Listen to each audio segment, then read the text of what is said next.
잠깐 기도하시겠습니다. 하나님, 가정의 주인 되신 우리 하나님을 찬양합니다. 가정의 머리 되신 우리 예수님을 찬양합니다. 우리에게 가정을 허락하심은 우리에게 교회를 허락하심을 저희들은 믿습니다. 그 가정, 즉 교회, 그 가정적인 교회 같은 가정을 우리에게 주신 그 비밀, 그 신비함을 우리가 알고 이 말세 시대에 가정을 꾸려나가면서 살 수 있도록 저희들을 붙들어 주옵소서. 오늘도 이 말씀을 통해서 귀한 교훈을 받습니다. 성령 충만하게 인도하옵소서. 예수 그리스도의 이름으로 기도하옵나이다. 아멘. 자, 오늘 우리 공동체에 주시는 하나님의 말씀, 에베소서죠. 에베소서 말씀은 흔히 신학적으로 이것을 교회론이라고 합니다. 교회론. 에베소서 말씀은 교회에 관한 말씀이에요. 그런데 사도 바울은 오늘 말씀에서, 우리에게 주신 말씀에서 가정을 가지고 얘기하고 있죠. 그 교회와 가정. 그래서 아내들아, 남편들아, 자녀들아, 이 세 가지 것을 권면을 하는데, 바로 우리 가정이 교회라는 것입니다. 하나님께서 이 땅에 세우신 기관이 딱 두 개가 있어요. 두 개. 바로 가정과 교회예요. 국가와 사회는, 지역사회는 가정의 확장일 뿐이에요. 그래서 가정교회. 그것이 바로 다 교회라는 거죠. 이 비밀을 깨달으면요, 가정이 교회라는 것을 깨닫게 되면 여기에 어마어마한 그 비밀이 정말 있어요. 은혜가 거기에 있어요. 거기. 이걸 깨닫지 못하면은 세상 사람들과 똑같이 가정생활 하다가 그냥 이 생애 마치고 끝나요. 우리 그래서는 안 되죠. 자, 하나님은 사랑이시죠. 하나님은 사랑이십니다. 그런데 이 사랑이라는 개념을 우리는 인간적인 사랑의 개념으로 받아들이면 안 돼요. 자, 하나님은 사랑이신데, 그 사랑을 어떻게 우리가 다 이해하겠어요? 어떻게 다 표현하겠어요? 그죠? 그러나 그 사랑을 표현하시는 방법으로 하나님께서는 뭘 하시느냐? 창조를 하십니다. 뭘 만드세요. 모든 피조물들을 만드시고, 모든 짐승들을 만드시고, 우주를 창조하시고, 그리고 마지막으로 우리 인간들을 만드셨어요. 이것이 하나님의 사랑의 발현입니다. 하나님은 사랑이시기 때문에 그렇게 창조를 하시는 거예요. 그 중에 여러 생명체를 창조하셨고 우리 인간을 창조하셨습니다. 하나님께서 우리에게 사랑과 복을 주신 이 생명에는 무수한 비밀이 숨겨져 있습니다. 비밀이요? 그 생명에는. 그래서 하나님의 그러한 생육하고 번성하여 땅에 충만하라는 명령을 수행하는, 즉 생명을 잉태하는 1차적인 공동체가 어디겠습니까? 바로 가정이죠. 가정이죠. 남녀가 만나가지고 생명을 또 낳잖아요. 이게 하나님의 비밀이, 생명의 비밀이 있는 거예요. 자, 그러므로 하나님이 세우신 가정 안에는 하나님과 하나님 나라의 신비가, 즉 비밀이 그 안에 있습니다. 이것을 깨닫고 나면 놀라운 그 하나님의 은혜, 세상 사람들이 도저히 상상치도 못한 그런 하나님 나라의 놀라운 비밀의 은혜가 넘치게 될 것입니다. 이러한 진리를 깨닫고 그것에 근거해서 살아가는 자가 바로 하나님의 백성이고 바로 그리스도인인 것이죠. 한 가지 생각입니다. 첫 번째, 가정은 예수님의 몸된 교회입니다. 가정이요. 가정이 예수님의 몸된 교회죠. 가정의 주인이 그럼 누구시겠어요? 우리나라의 보통 가정주부들, 아줌마들, 엄마들이 뭐라고 하시냐면, 우리 주인 양반이 오늘 안 오셔서요. 그 주인 양반이 누구예요? 남편을 가르치거든요. 아니에요. 가정의 주인은 남편이 아니고 예수 그리스도이세요.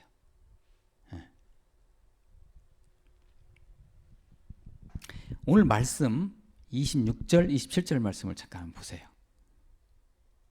자, 가정을 설명하고 있어요. 아내들아, 남편들아, 쭉 가정을 설명하면서 궁극적으로 사도는 그 안에서의 교회를 얘기하고 있어요. 와, 이게 비밀입니다. 26절 한번 보세요. 이는 곧 물로 씻어 말씀으로 깨끗하게 하사 거룩하게 하시고 무엇을? 가정을, 교회를요. 자기 앞에 영광스러운 교회로 세우사 뭐를? 가정을요.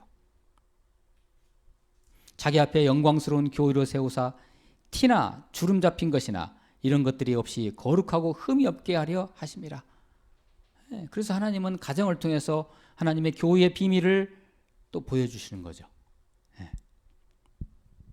그리고 32절을 보세요. 32절. 이 비밀이 크도다. 여기서 말하는 비밀이라는 건 시크릿이 아니고요. 미스터리예요. 미스터리. 신비함이에요. 신비함. 이 신비함이 크도다. 나는 그리스도와 교회에 대하여 말하노라. 지금 남편에 대해서 얘기하고 아내에 대해서 얘기하지만 실은 나는 교회에 대해서 얘기하고 있는 것이다. 가정을 얘기하고 있지만 나는 실은 예수님의 몸된 교회를 얘기하고 있다고 사도는 역설하고 있습니다. 다시 강조하고 있죠. 가정의 개념을 우리가 충분히 영적으로 이해할 필요가 있습니다. 세상적으로 가시적으로 혹은 이 시대의 흐름의 잣대를 가지고 가정을 보아서는 가정을 결코 우리는 이해할 수 없을 것입니다. 그리고 그러한 가정은 절대로 그리스도 안에서 승리를 못합니다. 세상의 관점 가지고 가정을 바라보면 승리 못해요.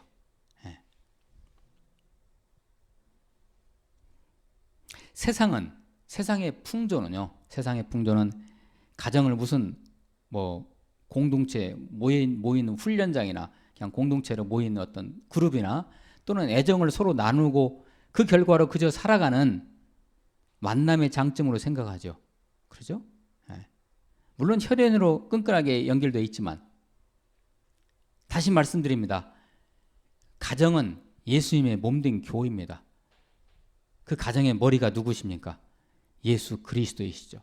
그 가정의 머리를 예수 그리스도로 모시는 사람들은 그 가정을 누가 책임져 주십니까?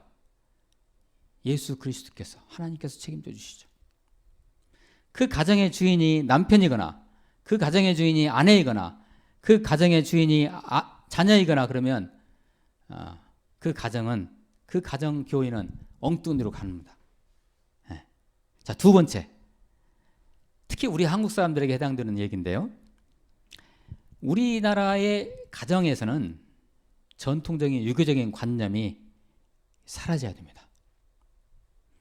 유교라는 이 관념은 춘추 전국 시대에 한 나라를, 중국이라는 나라에서 그 나라를 통치하고자 하는 하나의 그 정치 윤리에서 출발한 것입니다. 유교가. 그래서 이 제왕적 왕들이 말이죠. 절대 군림하는 왕들이 백성들을 통치하는 관념으로 만든 것이, 그것을 사용한 것이 유교의 관념인데 그 안에 있는 가정의 개념과 이런 것들이 성경적이지 않습니다. 전혀. 물론 좋은 점도 있지요. 유교에서 얘기하는. 그래서 일단은 우리 대한민국의 그리스도인들은 그리스도인의 DNA 속에 뿌리박혀 있는 유교적인 가정의 관념을 빨리 버려야 됩니다.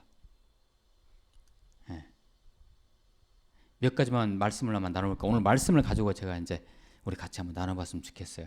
한 말씀을 보세요. 22절 말씀을 보세요. 아내들이여 자기 남편에게 복종하기를 죽게 하더라. 이 복종이라는 게 뭐냐면요. 또 순종과 복종이라는 게 있잖아요. 복종이라는 개념은 뭐냐면은 가령 남편이 이거 하십시오. 그러면 군소리 안 듣는 거예요. 그냥 예 하고 하는 것이 복종이에요. 설령 자기 마음에 안 들더라도 그냥 따라하는 것이 복종이라는 거죠. 그러면 이거 이상하네요. 무슨 유교 같죠 이게? 무슨 아내를 막 그냥 내리 누르는 것인가? 아니죠. 그렇게 이해해서는 안 되죠. 더 보세요. 23절입니다. 이는 남편이 아내의 머리 되매. 남편이 아내의 머리 돼요. 그리스도께서 교회의 머리됨과 같음이니 그가 바로 몸의 구주시니라. 남편이 아내의 머리 된다는 것은요. 이것을 교회의 개념을 설명하기 위해서 사도가 가져온 거예요. 그러면 누가 교회의 머리예요? 예수님이 머리예요. 그리고 여러분들은 예수님에 속해 있는 지체다 이런 얘기예요. 그러듯이 아내도 남편에게 질서 차원에서 남편에게 복종하는 관계다 이런 얘기예요. 자, 이것을 너무나 굴종의 관계로 생각하시면 안 돼요. 굴종이 아니에요. 전혀. 24절입니다. 그러므로 교회가 그리스도에게 하듯 교회가 누구예요? 우리가 교회잖아요. 우리의 머리가 누구세요? 예수님이시죠. 우리가 예수님께 하듯 아내들도 범사에 자기 남편에게 복종할지니라. 이게 하나님의 질서다. 이게 하나님의 질서다는 것이죠. 그러면 여러분들은 아마 반문하실 거예요. 아니 목사님 지금이 21세기인데 이런 가정이 어디 있어요? 그러니까 가정이 깨지는 거예요. 이게 하나님의 질서예요. 놀라운 것입니다. 이게. 자, 실제로 이것을 실천하는 아주 아름다운 그 그리스도인 가정들 보면요, 대단합니다. 아주 그 은혜가. 물론 여러분들은 아직 이 말씀을 완전히 납득하시기는 어려울 수도 있습니다. 자, 26절. 이는 곧 물로 씻어 말씀으로 깨끗하게 하사 거룩하게 하시고 무엇을 교의를요. 아까 제가 읽었던 말씀이 자기 앞에 영광스러운 교의로 세우사 티나 주름 잡은 것이나 이런 것들이 없이 거룩하고 흠이 없게 하려 하심이라. 28절입니다. 이와 같이 남편들도. 자, 그러면 이제 제가 그 한 구절을 꺼냈군요. 25절을 보세요. 25절. 처음에는 아내들이여 하고 시작하죠. 두 번째는 남편들이여, 남편들아 하고. 그러면 남편들은 뭐고 그냥 아내들의 복종만 받느냐, 그런 관계가 아니라는 거예요. 보세요. 25절. 남편들아 아내 사랑하기를 그리스도께서 교회를 사랑하시고 그 교회를 위하여 자신을 주신같이 하라. 자, 그러면 이 둘 관계가 정리가 되시죠? 예수님이 왜 십자가에 돌아가셨어요? 그 처절하게 고생하시면서 왜 돌아가셨습니까? 누구를 위해서? 우리를 위해서. 우리가 누굽니까? 교회죠. 교회를 위해서 예수님이 목숨을 바치듯이 남편들이 누구를 위해서? 아내를 위해서 목숨을 바쳐야 이런 얘기예요. 그런 관계다 이런 얘기예요. 그래서 28절에 다시 정리를 하죠. 이와 같이 남편들도 자기 아내 사랑하기를 자기 자신과 같이 할지니. 그러니까 결혼이라는 게 그런 것이죠. 남편과 아내가 결혼하면 아내는 누구예요? 바로 남편이에요. 마찬가지죠. 남편은 누구예요? 바로 아내예요. 이게 결혼이라는 거죠. 자, 교회에 머리 두신 분이 예수님이시죠. 그렇죠? 우리는 교회의 일원이죠. 그러면 우리는 어떻게 돼요? 우리는 예수님 안에 들어가 있는 거예요. 예수님은 또 우리 안에 계시는 거예요. 이런 관계, 결혼 관계예요. 우리가 예수님과의 관계가. 마치 남녀가 그러듯이, 남편과 아내가 그러듯이 그렇다는 거죠. 31절에는 이렇게 말씀하십니다. 그러므로 사람의 부모를 떠나 그의 아내와 합하여 그 둘이 한 육체가 될지니. 이게 결혼의 개념입니다. 부모를 떠나서요. 부모를 완전히 떠나야 돼요. 결혼이라는 것. 떠나서 아내와 특히 남편 입장에서 볼 때는 그 아내와 어떻게 하나가 되는 거죠. 마치 그리스도가 교회와 하나가 되듯이 말해요. 32절입니다. 이 비밀이 크도다. 이 신비가 커요. 나는 그리스도와 교회에 대하여 말하고 있노라. 남편과 아내에 대해서 얘기하고 있는 것 같지만 실은 그리스도와 교회의 관계를 얘기하고 있다는 거예요. 그러나 우리도 가정을 가지고 있는 우리들도 그런 관념을 가지고 그런 개념을 가지고 영적 개념을 가지고 가정을 바라봐야 한다는 것입니다. 6장 1절을 보세요. 자녀들아 이렇게 되어 있죠. 자녀들아 주 안에서 너희 부모에게 순종하라. 이것이 옳으니라. 어떤 사람이 부모에게 순종할까요? 하나님의 생명의 그 천리를, 하나님의 생명의 그 은혜를, 하나님의 생명의 진리가 영적으로 그 몸 안에 배인 사람들은 부모에게 100% 순종합니다. 이게 주 안에서죠. 주 안에서. 부모가 잘못된 것을 얘기할 때는 그건 순종이 아니에요. 그때 말 듣는 것은 주 안에서, 주 안에서 말씀의 근거에서. 2절입니다. 내 아버지와 어머니를 공경하라. 이것은 약속에 있는 첫 계명이니. 뭐라고요? 아버지와 어머니를 공경하는 것이 약속이 있는 첫 계명이에요. 여러분 10계명 중에 몇 계명이 내 부모를 공경을 하죠? 잘 아시네요. 5계명이죠. 5계명. 제가 오랜 세월 동안 산 사람이잖아요. 저도요. 반세기 이상을 살았잖아요. 제가 사람들을 봅니다. 부모에게 어떻게 하고 사는 사람, 그 사람들을 다 만면히 보죠. 제 주위에 사람들을 보는데 부모에게 거역하고 순종하지 않는 사람들을 제가 이렇게 봤거든요. 인생 다 망치고 삽니다. 이게 하나님의 원리예요. 이것이. 부모라는 것은, 가정 안에서 부모라는 건 하나님을 대표합니다. 그러므로 부모에 순종한다는 것은 누구에 순종하는 거예요? 하나님께 순종하는 거예요. 그게 그렇게 원리예요. 바로 3절에서 그렇게 설명하고 있죠. 이로써 내가 잘되고 땅에서 장수하리라. 땅에서 장수한다는 것은 오래 산다는 말도 되겠지만 그런 의미보다는 네 가문이 끊어지지 않고 계속 천대만대 계속 갈 것이다, 이런 얘기. 이게 장수예요. 왜? 네가 부모한테 주 안에서 순종하는 걸로 봐서는 네 안에 하나님의 생명이 강력하게 들어있는 것이다. 그 생명력이라는 것은 천대 만대 갈 것이다, 이런 얘기예요. 여러분 그런 은혜를 누리시기를 축복합니다. 그런 은혜를. 4절입니다. 또 아비들아. 이제는 이제 마지막으로 아비들에게, 부모들에게 권면하는 말씀이에요. 또 아비들아, 부모들아, 너희 자녀를 노엽게 하지 말고 오직 주의 교훈과 훈계로 양육하라. 너희 자녀들을 노엽게 하지 말라. 죄송하지만 우리 대한민국의 부모님들은 자녀들을 많이 노엽게 해요. 왜 그럴까요?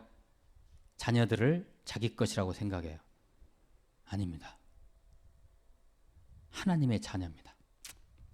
자녀는 내 자녀가 아니고 나에게 잠시 동안 맡겨주었을 뿐입니다. 내 거 아니에요. 내 거라고 생각하니까 마음대로 하다 보니까 자녀를 어떻게 해요? 노엽게 하겠죠.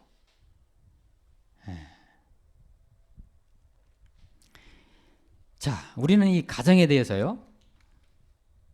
가정이라는 것은 혈연을 중심으로, 혈연이라는 끈으로 이어진 게 가정이잖아요. 그렇죠? 그러다 보니까 우리는 너무나 느긋하게 생각해요. 뭐 나와 피 섞이는 사람이 내 부모니까, 내 자식이니까 그냥 뭐 넘어가겠지, 이해해 주겠지. 아닙니다.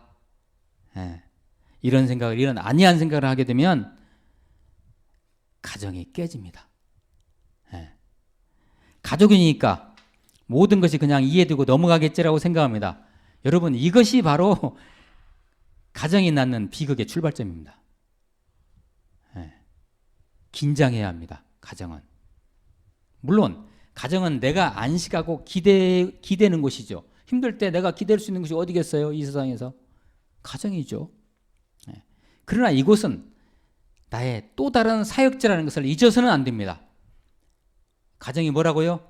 나의 또 다른 사역지예요. 사역지라는 게 뭐죠? 내가 거기서 일해야 하는 곳이에요. 내가 그것을 섬기는 곳이에요. 제가 여기서 사역자라고 표현한 이유는 가정의 이런 모두가 서로에 대해서 몸된 교회를 만들어가는 책임과 의무를 가지고 그야말로 긴장해야 한다는 말입니다. 말세에 다시 오실 그리스도를 맞이할 준비를 하면서 마귀와의 치열한 전쟁을 잘 감당해야 하는 전쟁터가 바로 가정입니다. 그러므로 이 땅의 하나님 나라와 장차 완성될 하나님 나라 사이에 교두부 역할을 하는 것이 바로 가정인 것입니다.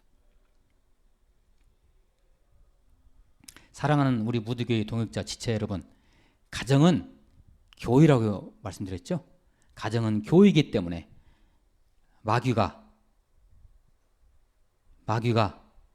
맨 먼저 공격하는 곳입니다. 쉽게 봤다가는 큰 코 다치는 것이 가정입니다.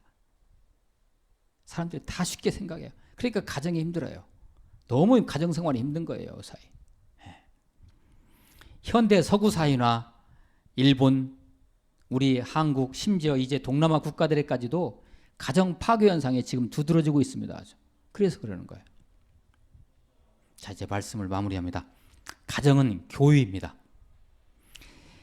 거룩한 곳입니다. 예수님의 머리가 되신, 머리가 예수님이신, 다시 오실 우리 주님을 기다리면서 이 땅에 귀한 하나님 나라를 만들어가는 초석이 바로 가정입니다. 그러므로 우리는 가정의 구성원인 내 자신을 항상 주님 안에서, 주님 앞에서 코람되오죠. 주님 앞에서 돌아보고 주님의 세밀한 인도하심을 우리는 받아야 합니다. 가정의 비밀을 깨닫는 자는 바로 교회를 아는 자들입니다. 가정을 잘 꾸리는 자는 그리스도 안에서 사랑을 바로 실천하는 자들입니다. 가정의 소중함을 아는 자는 그리스도 안에 있는 생명과 사랑의 비밀을 깨달은 자들입니다. 이 비밀이 참 대단한 것입니다. 가정에서 승리한 자는 만사에서 승리하는 자입니다. 가정에서 승리하는 자.